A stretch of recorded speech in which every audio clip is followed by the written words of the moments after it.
Merci pour cette question. En fait, c'est une vraie question qui dérange beaucoup de jeunes et qui dérange aussi beaucoup de pasteurs parce qu'ils veulent bien donner des réponses à cette question. Comment vaincre la masturbation?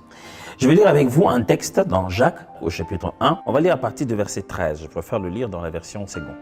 Que personne, lorsqu'il est tenté, ne dise que c'est Dieu qui me tente, car Dieu ne peut être tenté par le mal et il ne tente lui-même personne. Mais chacun est tenté quand il est attiré et amorcé par sa propre convoitise.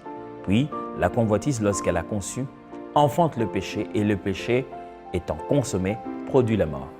On devrait être capable de définir d'abord c'est quoi la masturbation. Parce qu'après là dehors, il y a plusieurs genres de théories. Pourquoi les chrétiens considèrent cela comme un acte répréhensif? Parce que toute autre façon que tu peux mettre sur pied, qui a pour but d'essayer de te plaire sexuellement, en utilisant une autre forme d'image mentale, est un péché. Pour quelle raison? Parce que Jésus-Christ pousse justement ce débat-là du péché sexuel à un niveau élevé. Il dit, vous avez appris qu'il a été dit, tu ne commettras pas d'adultère. Mais moi, je vous dis, celui qui regarde sa sœur et a des pensées impures avec elle, a déjà commis l'adultère dans sa tête. Tu vois?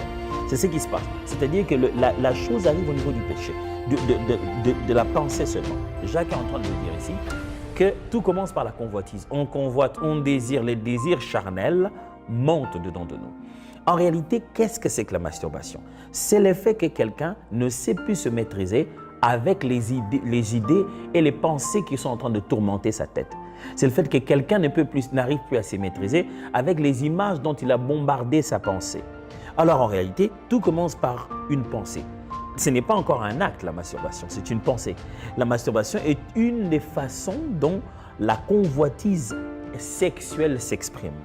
Et que celui qui a commis la masturbation, qui a commis l'adultère ou l'acte sexuel, ont tous péché, comme celui qui a commencé déjà à développer et à consommer cela dans sa tête. La question ici, c'est comment vaincre cela?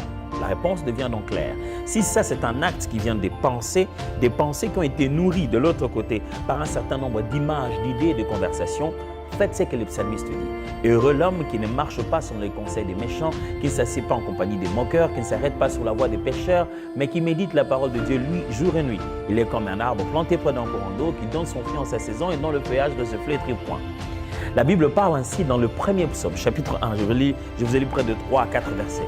En réalité, celui qui ne veut pas avoir des pensées sexuelles répréhensibles, qui ne veut pas se sentir opprimé, oppressé dans sa tête pour arriver à faire un acte comme la masturbation ou tant d'autres actes, devrait déjà sélectionner le genre d'idées, le genre de pensées, le genre de milieux, le genre d'images, le genre de personnes qu'il fréquente. Parce que c'est là que ça commence. Jacques a parlé de cela comme une conception. Il dit la convoitise, elle devient comme une grossesse. Et puis elle enfante. Et ce qu'elle enfante finalement, c'est la mort.